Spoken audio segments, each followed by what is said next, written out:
Welcome to the Kawartha Small Business Podcast, where we believe the Kawarthas can be the most thriving region in Canada for small business. I am Brian Rump from And Profit I'm Matt Coach. Garrity from Managing Digital. All right, and today we are talking about opportunity costs. We're going to do a full episode on this concept. I think it's something we've talked about on several episodes in the past and in the future. Um, but I think it's worthy of its own deep dive. All right, Matt, tell us about I opportunity borderline costs. don't know what this means, so I'm going to ask you. Please explain to me what we're talking about.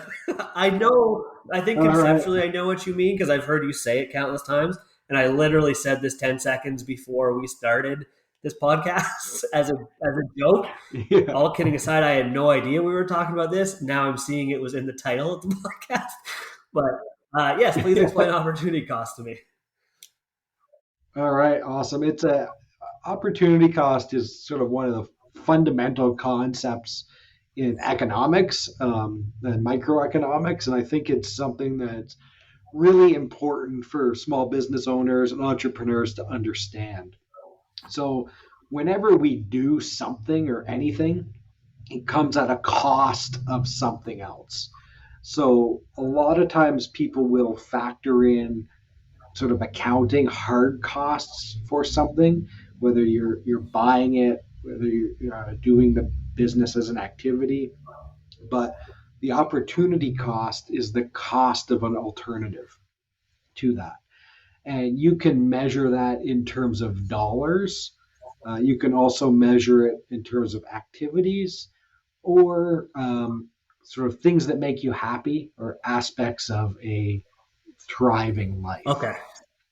So a little bit confusing, but a good example would be, if I have a chance to go out right now and make $20 an hour making widgets, I'm like, oh, that's great, $20 an hour, I'm making money. But if I could have used that time to make $50 an hour doing something else, then it's the opportunity cost is actually $30 an hour to me. So it's costing me money or opportunity to do that type of work. So it's a good framework to think about when we talk in economics about profit and economic profit. We include opportunity costs, and a lot of people forget about it in their business. But once you start adopting that mindset and seeing the opportunity costs, it helps you make better decisions to be Oh, we profitable. talk about this all the time. I'm very clear on what this is now. I just wasn't entirely certain that there was a defined name for it. But to summarize it, because I think people have probably checked out because you said economics like a handful of times. I think basically what it is that we talk about all the time is business owners doing things that are not valuable to their business. So we've joked, or I think I've explicitly said it, where you have like a business owner that's just on cash at a retail business all the time, or a business owner that's mopping their floors, or a business owner that's frigging around with marketing, where they're not providing any value in those areas. They could have someone else do that. They could have a who, which we've talked about before, and they could be doing things that are valuable to the business. Maybe I'm wrong, and maybe there's honestly certainly times where the business owner would be valuable on cash of a retail store because they're able to chat with the customer, engage them, understand like some things about the business. It's all about like business development type of stuff. But maybe more often than not, they're probably better suited on the sales floor, maybe talking to those people, convincing them, helping them purchase something. I was going to say convince them to buy something, help them buy something. Yeah. Yeah, I think every business is different. And, this is really a concept about decision making and choosing your investments, whether that's money or time. So, like you know, a retail business owner, if they're, spending time on cash, yeah, there's times where you want to do that because you need to invest time in building relationships with customers, seeing what people are buying, what they're looking for, so that you can then go and get that and adapt to that. Um, but there becomes a sort of a maximum amount of time where that is useful. And then the opportunity cost gets higher, right? If you're out, um, you know, on the floor all the time, you're not ordering those things, or you're not sourcing, that next trends or things that are going to make your business more money later on. So you have to be aware of that. It's different for every business. Another common one is, marketing, right? If you're sitting in the back on your computer trying to learn what SEO means, like, it's probably costing you huge amounts of time, and the opportunity costs are huge, because for most professionals, you could probably make more money in that time doing the things you're good at than it costs you to hire someone else who's good at that. Yeah, and this has actually just been a mildly enlightening conversation for me and my sales, or just like how I run my business. Where while you were talking, I was thinking the best business relationships I have with the people I work with, they understand opportunity cost. They have searched out an expert. They respect that I am the expert, and they let me go play in the playground without interrupting me, asking me what I'm doing, telling me how to do things. They just let me go and play and do what I am best at. Those are the best people to work with. That's where I thrive. That's where those businesses thrive also. And I'm now wondering, you might have this answer, I don't know how I would do this, is how can I find that out in like an initial call with these people? How can I determine, do these people understand opportunity costs? And I don't want to go down a rabbit hole because maybe that's not valuable to talk about, but for service-based businesses that are prospecting and having these sales calls, that I think is valuable. Well, it sounds like you need a profit coach conversation. And I think it's something, some people don't even know. Maybe it's not an initial call type of thing to dive into, but you could just ask, like, what are you best at? And sort of how much does that make per hour? Because that gets to also to the money part of what you're marketing for. So people should be focusing all their marketing efforts on what makes them the most money. So that's what your opportunity cost is whatever that activity is. So if you are, service-based business, again, different people add different values, um, whether it's per hour, per day, per project. But oftentimes just selling something or selling the right thing, the net income off that could be thousands of dollars per hour. So your number one activity should be spending time in those sales meetings, for example, because that's um, your opportunity is more sales.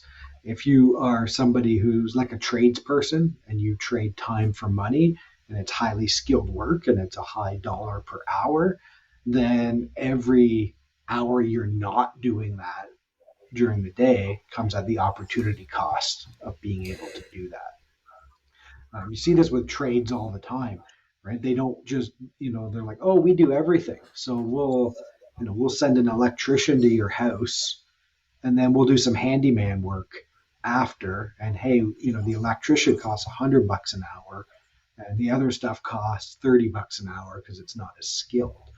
Well, they're foregoing the higher dollar amount, so it's actually costing them money to, you know, do that.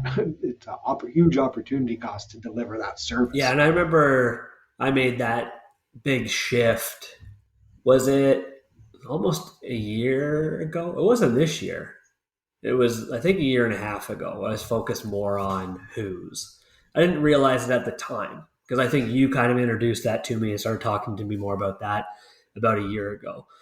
But going into my second year of business, I remember saying to my wife, the focus this year will be less of me doing the work and more of me bringing in people to do it. And because things were great, I don't want to say back then because things are still good, very good. They're still successful. But year one was wicked, right? I had a Mhm. bunch of accounts that I was working on. Things were fantastic, and I was doing all the work myself. I was making a lot of money, in my opinion. Looking back on it, I've now made like a lot more. But at the time, I was like, this is crazy. This is awesome. It felt so good.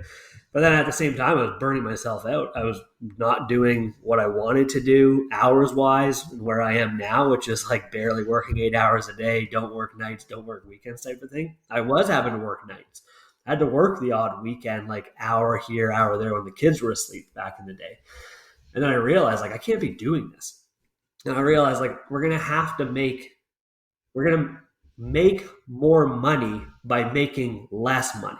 If that makes sense, I'm sure it does. It's just you would explain it and articulate it better. But I can make more revenue by not doing a lot of the hands-on work, and that means I can be more focused on selling stuff, doing the marketing for the own business.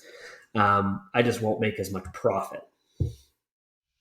Yeah, and that is again, you might make as much profit. In fact, you'll probably make more Sure. Yes. long term. That's sort of another conversation, but it really narrows in on focusing on your unique ability and understanding that cost. So, if you're messing around with a Canva image for a social media post, you might ignore a phone call that's coming in that is your next, biggest client, and that becomes a huge opportunity cost It for made me you to sick get when you said that that. thing. Um, yeah, and that happens a lot. I find a lot of businesses, and sometimes it's by necessity. You get started, you got to sprint, you got to bring in revenue, but they end up doing too many things. They're busy, they're just not making money and not focusing on the things that they're Yeah. best at, and either not doing the project or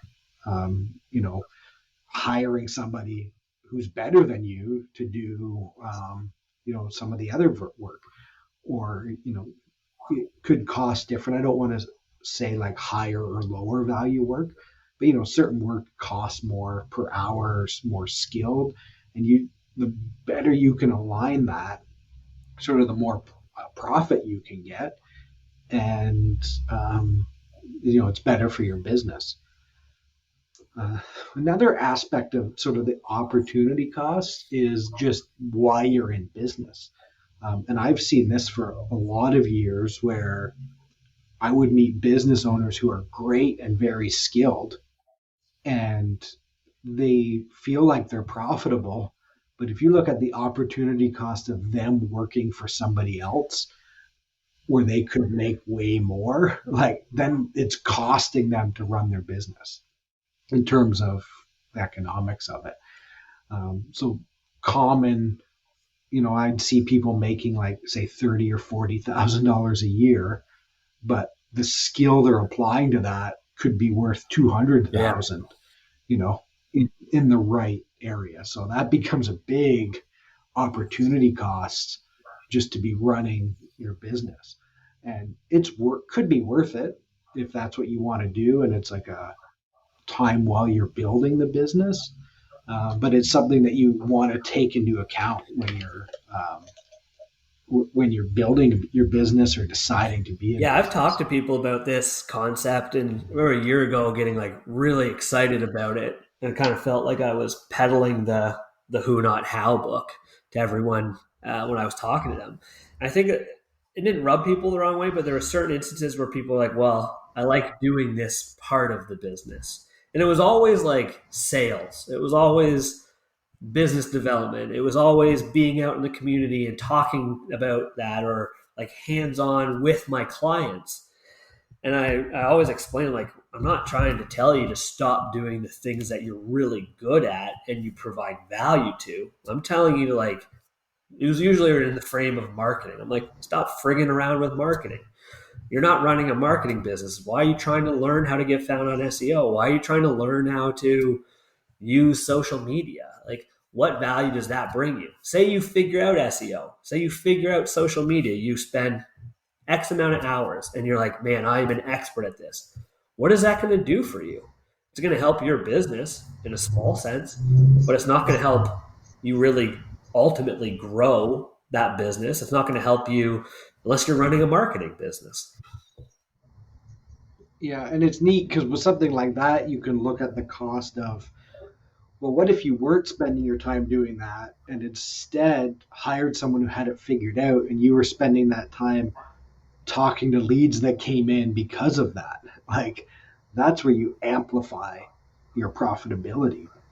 Like, it's not in learning how to get it, it's in, managing that. I always said I used to work for the bank, and that workplace kind of sucked because they made you do everything, and no one's good at sort of every aspect of what the job demanded. But I was really good at talking to people and figuring out their finances. So if I had somebody who just kept my calendar full, and then somebody else who set up all the paperwork, like, I could make a fortune for the bank. But that's not how it's structured or how it worked. Like, you had to fill your own calendar, do all your paperwork, like do all of it end to end, all your due diligence, like, so it's hard to excel at every aspect of that. But when you're designing your own business, you want to know, at least have an idea what some of those opportunity costs are, focus on what you're good at, um, and yeah, like, just understand what the true cost of the activities you're Yeah. doing I think are. it's an old adage where it used to be, well, find what you're not good at and then go tackle that, become an expert at that. I don't think that's true anymore. And I remember the first time I ever heard that, it's one of the Shark Tankers. I think it was Damon who had said something, or it was either Damon or Mark Cuban. It said something along the lines of, like, don't focus on what you're not good at. That's irrelevant. Like, you need to focus on what you're good at and profit off that, or like monetize that. It's something I thought about really hard when I was starting my business, which was, people say I'm nice. People say I'm like good in conversation. People say I can build a rapport. And I'm like, what the heck am I going to do with that? How am I going to monetize being nice? I don't even think that's true. Like, and it's not even a tangible thing. It's a subjective thing. There's plenty of people that don't like me probably and think I'm a jerk. But like, how am I supposed to monetize that? I was like, am I going to be a life coach? Am I going to be a motivational speaker? Heck no. So I had to kind of find, like, okay, I've got a passion for digital marketing, and I do, I guess, have these skills for communication, and how can I combine those? Yeah, yeah, and that's really what that's maybe another conversation of monetizing your Yeah. skills. But that's true. That's what your skill is, and you're good at that relationship building, project managing. So, like, the opportunity cost for you to do other things is losing out on doing more of that, and that's where that should be. The other part of opportunity costs as well, because we're looking at building thriving businesses and good lifestyle, is understanding the sort of not money costs and in time. And my favorite way to explain that is someone I worked with who had a cottage, and their favorite thing to do as a family was a campfire at the cottage on the weekend. And to their family, Saturday night's the prime campfire night. When school's out, there's, like, say, eight Saturday nights a year where you can have a campfire. The weather is probably going to suck for a couple of them, so you have, say, six campfires. So they put it in the concept of, they would get a wedding invitation, and to them, the cost of going to a wedding was a campfire with their children. One out of, say, five or six, so like 20% of your yearly campfires to attend a wedding. So they had, I think, that one summer, like 6 wedding invites that they could go to. And their decision was like, we're not going to 6 weddings because we lose too many campfires with our kids. So I love that example. And, that's something everyone should know what their main things are that they focus on. I know, your family does Friday nights, pizza in the basement, and a movie. So if you and I go see a movie, the opportunity cost for you is pizza and movie night with your kids, right? So I'm not going to be like, hey, let's go to a movie every single Friday night because that's probably not a reasonable price to pay. Every now and then, sure, but you know, understanding what that It's trade-off funny is. that you say that because I do think about it pretty often. And I wonder how common this is or if this is like unique to me and other people. Where, yeah, we just saw a movie last Friday night. We saw Bond. And an opportunity cost for me is like I really only get to hang out with my wife 2 nights a week, which sounds weird. Like we're in the same home every night, but like the kids go to bed around 7. I watch like an hour of TV and then I go to bed. She reads and goes to bed. Like we're there, we talk, we interact, but like we don't really hang out unless it's on the weekend. So like Friday, Saturday nights, anytime that I go out those nights, and it's very few and far between because like that's an opportunity cost loss for me. Where I'm like, I'm really looking forward to spending some time with her, hanging out. We're doing the same stuff probably. We're probably just watching TV now together for 2 hours instead of one. But like that's an opportunity cost. And then when I ask you to go out Friday night, I would normally ask people to go out during the week, like on a Tuesday night for the movie. And I honestly was like, oh, if I go out Tuesday night, I'm going to be exhausted Wednesday morning and I have to stay in the routine of working out. And I didn't want to lose that. So I sold my wife's night Yeah, out or the night with my wife for my workout on the Wednesday. I think about that frequently though. Like that's in my head. I planned it all around. I'm like, okay, I'm actually more willing to give this up than that this week. and that's opportunity cost. So when you understand that, I think as a business owner, entrepreneur, it opens up all your possibilities for you. And it changes your life because again, it's not just money, it's how you spend that money, how you spend your time. My similar thing to that is in the winter Mm. time, we have a hot tub, and I love Saturday nights watching the sun go down in the cold winter in the hot tub. So around 4:30, 5 o'clock on a Saturday night. So again, weather is gonna mess that up multiple times. So to go to a Christmas party, to do any event in the winter on a Saturday night, the opportunity cost is a night watching the sun go down in the hot tub, especially on like a nice clear day where it's going to be like the sunset's sort of behind the hill behind my house.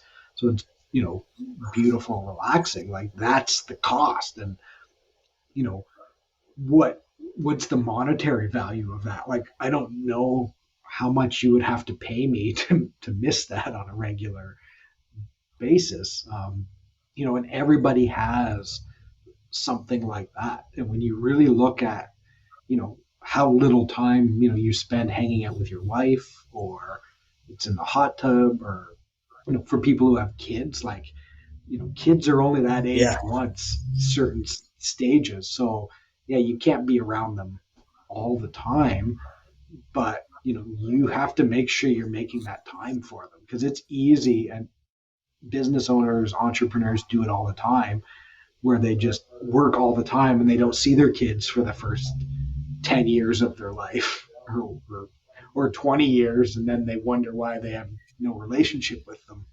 later on. It's like you sold that down the river for some Yeah. money. I want to kind of circle back on one last thing because I wonder if sometimes I'm probably thinking way too hard about this. If people think that we are lecturing or only delivering one side of an opinion because we often really think alike. But one thing I think about with most small business owners are probably, yeah, it's all easily said and done with the find a who. I think everyone gets that. I think they understand that. The problem is cash, cash flow, profit. Yeah. So like how does someone factor that in to their business? Like is it they find the who first and they're paying for that who and getting through some rough cash flow times until they can grow? Or is it vice versa? Like are they hustling themselves and then finding a who? Like like what comes first there?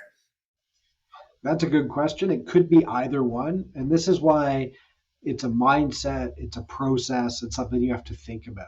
Because, yeah, it would be great for me to be in my hot tub all the time and just pay people to do stuff and make money. But at some point, you have to go out and do the work and hustle.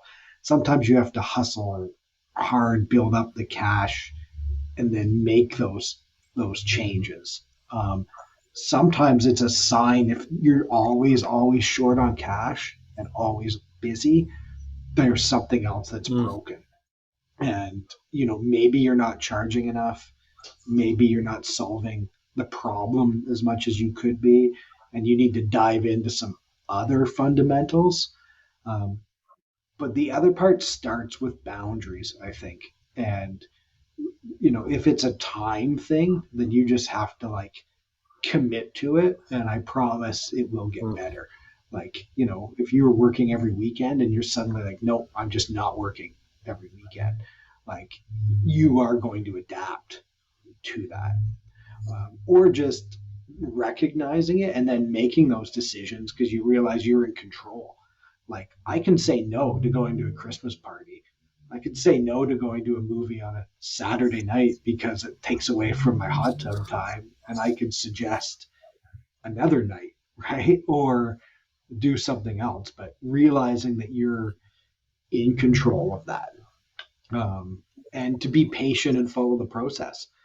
In my own business, I feel like I have to be very careful not to take on too many projects because I have like an odd skill set that really suits certain types of projects. And if they come along and I don't have the time to do it, then I could have a massive opportunity cost for some of those things. And I just have to be, you know, patient and trust that those will come along, um, you know, over time.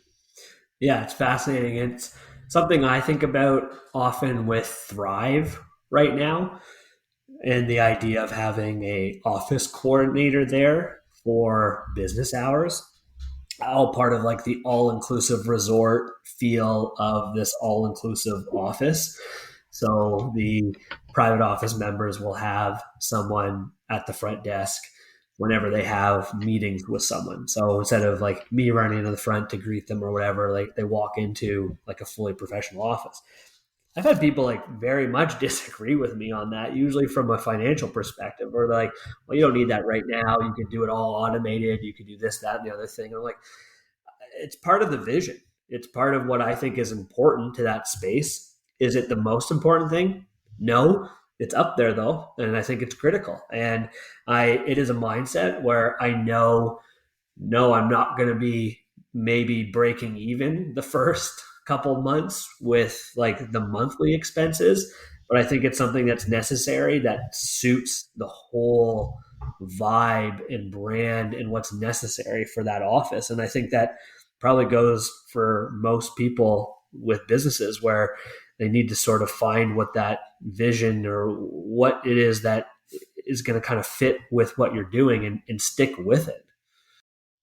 Yeah, and that again, I think it's a nice close to this episode and opens up, I think, multiple other episodes about, having those filters in place, having that clear long-term vision, knowing and trusting it, being patient, doing the things you need to do, to get there. And again, opportunity cost is a good way, to set up that filter for those decisions. So, you know, will this investment, you have the long term in mind, right? So does this investment that you're making help or hurt that long term? vision? Does it get you closer to that goal or further away from that goal? And then balancing, business goals, life goals. Again, our audience is Kawarthas. Most people want to live a good lifestyle here. They want that work life balance. So it's, setting that long term ideal and taking baby steps to get there, trusting that, and then just developing that framework. And opportunity cost is a great one to just start making those decisions sometimes. Not all of them, but sometimes. Awesome. Before you sign off in your typical way, we've mentioned hot tub a few times. Don't invite people into your hot tub. I typically don't. But you are now invited just because you said that. I have a few friends who, they want to, but it's typically not a thing that I do. It's not super social. I like to sit by myself in the dark, so it's very relaxing. All right. So with that, if you want to figure out your opportunity costs, you want to talk more about this, I'd love to help you figure it out for yourself. Check us out at kawarthasmallbusinesspodcast.ca. We can help you start, grow, or recharge your business. You can also send us an email at setitup@kawarthasmallbusinesspodcast.ca.